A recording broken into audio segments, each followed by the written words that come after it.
Hii ni Al-Fatah TV Online na mimi ni Rashid Salim Mohamed nikikuletea taarifa hii kutoka kisiwani Pemba katika wilaya hii ya Micheweni na mkoa wa Kaskazini Pemba. Al-Fatah TV tuko hapa tukiwa katika sehemu ya ziara ya makamu wa pili wa rais Mheshimiwa Hemedi Suleiman Abdullah. Utafahamu mtazamaji, alifanya ziara kama hii katika kisiwa cha Unguja leo tarehe 3 mwezi wa 8 2026. Mheshimiwa makamu anaanza ziara yake ya kiserikali hapa katika kisiwa cha Pemba. Al-Fatah TV tumefunga kambi hapa kisiwani Pemba ili tukuletee kila nukta ya ziara hii. Nikuombe uwe nasi ili usikilize maagizo na uone miradi mbalimbali ambayo imekaguliwa na makamu wa pili wa rais. Nimefurahi kupata nafasi katika ziara yangu hii ya leo ya kiserikali ambayo nimeanza hapa wilaya ya Micheweni kuja kutembelea mradi huu. Nitumie nafasi hii kwanza kuwashukuru wananchi wa Micheweni kwa mashirikiano ambayo mmeyatoa kupata eneo hili, lakini pia kuhakikisha kwamba mradi unaendelea kwa salama. Mheshimiwa Waziri na mkandarasi, Katibu Mkuu, niliagiza kule Unguja na hapa naagiza dakhalia yoyote ambayo tunaijenga msiweke soketi za umeme ndani ya dakhalia. Mimi ninachofahamu wanafunzi hawana simu, otherwise imebadilisha utaratibu.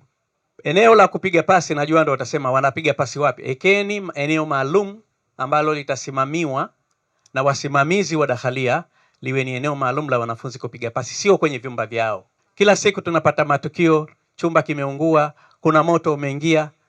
Sasa nielekeze dakhalia zote Unguja na Pemba, msiweke socket kwenye dakhalia za wanafunzi. Wakati huo huo, Wizara ya Elimu naagiza tena, dakhalia hii wanakuja kukaa watoto wetu wa kike na wa kiume.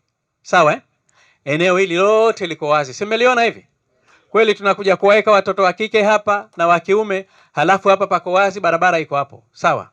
Angalieni utaratibu wa kutafuta namna ya kuweka fence kwenye dakhalia. Hii ni wilaya ya Micheweni. Mheshimiwa makamu wa pili wa rais baada ya kufanya ukaguzi wa dakhalia na sasa amepata nafasi ya kutembelea ujenzi wa bandari ambao unaendelea katika eneo la Shumba mjini na kuweza kupongeza ujenzi huo pamoja na kuagiza wananchi ambao hawajalipwa fidia basi waweze kulipwa fidia mara moja. Bandari hii kwa namna ilivyojengwa inashinda bandari nyingi ndani ya Afrika Mashariki. Msije mkaona iko Shumba mjini mkaona iko shamba. Bandari hii kwa viwango vilivyojengwa, bandari nyingi za Afrika Mashariki hakuna huduma ambazo zitapatikana hapa. Nakupongeza sana mkandarasi wetu, umefanya kazi nzuri sana. Kuna wale watu 68 ambao tathmini yao imeshafanywa na wenyewe wamesharidhia. Niwahakikishie tunaenda kulisimamia kwa haraka ili walipwe fedha zao kwa haraka.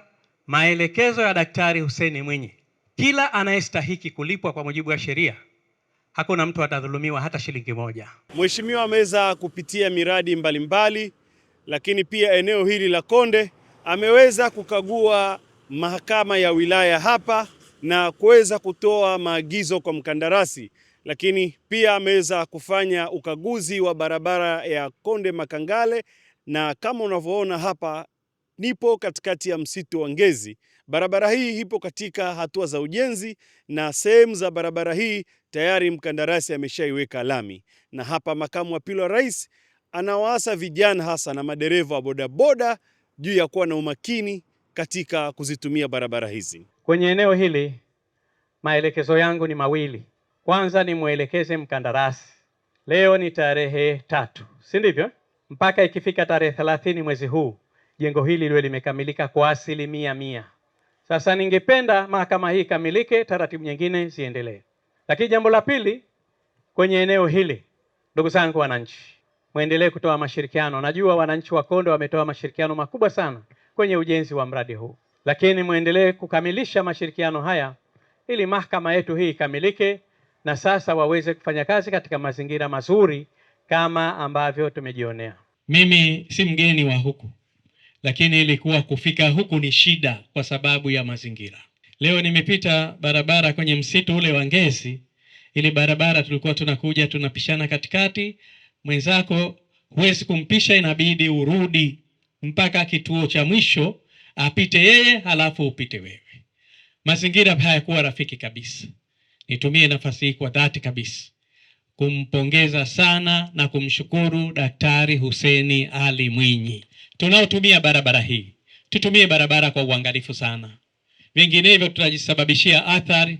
Tuepushe ajali ambazo hazina ulazima, hasa wale wa bodaboda. Anataka kujaribu bodaboda, ina uwezo mpaka wa kufika wapi? Heshimu maelekezo ya barabara, lakini angalia sana maisha yako. Mtazamaji wa Al-Fatah TV Online, tukushukuru sana kwa kutuchagua na hakika tutaendelea kukuletea kilichokuwa bora. Nikikamilisha taarifa hii kutoka Kisoni Pemba, mimi ni Rashid Salim Mohamed wa Al-Fatah TV Online. Kutokana na thamani na kujali taarifa kutoka sehemu mbalimbali, Al-Fatah TV Online inaomba ushirikiano wako mtazamaji, kutoka popote ulipo, kutupa taarifa za matukio mbalimbali ili tuyafanyie kazi na kuyarusha hewani, kama vile taarifa, habari, mikasa au matukio. Si hayo tu, pia unaweza kutupa taarifa kuhusu watu wanaokabiliwa na matatizo mbalimbali ya kimaisha ili tuyafanyie kazi kupitia jumuiya yetu ya kutoa misaada muhimu ya kijamii, Al-Fatah Charitable Association Zanzibar. Wasiliana nasi leo kupitia namba zetu za WhatsApp alama ya kujumlisha